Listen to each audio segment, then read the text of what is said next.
great tool for dancers to use when maneuvering on and off of the floor. It's also pretty dynamic, looks impressive, right? So I'll demonstrate the valdez for you, and then I'll break it down for you and show you how you can learn it, even if you're a beginner dancer, and then how you can take the move to the next level, towards intermediate and advanced. All right, goes a little something like this. So you've just done a dance routine that ends on the floor, or you're freestyling, and you don't know how to get off of the floor.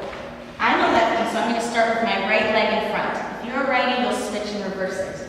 I have my right arm behind me, right leg in front. My left foot is in nice and close to me. You don't want it too far away from you, otherwise you're not going to be able to leverage and get your hips off of the floor high enough. So drag that leg that's bent in really close and tight to you. Your right arm, or the arm that's the same of your leg that's your powerful leg, is going really close to your rear end as well.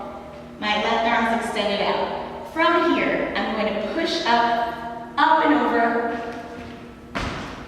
to stand up. That's kind of what it looks like, the more advanced version, without using my arm. However, let's change it up. I can show you how you can do it using your arm, so you can learn it from the beginner level.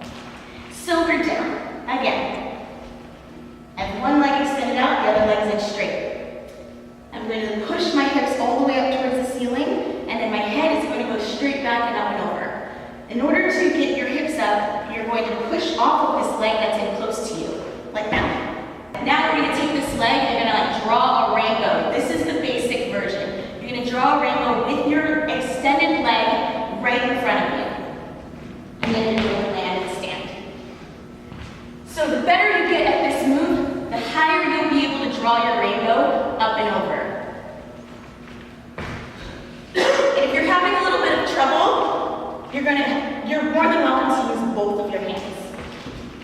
So, I have my arm right behind me, and it is straight. I'm going to push up with my hips, use my strong core, make sure you do your ab exercises so you can get your legs up there. And this time I'm going to use both of my hands to help me stand.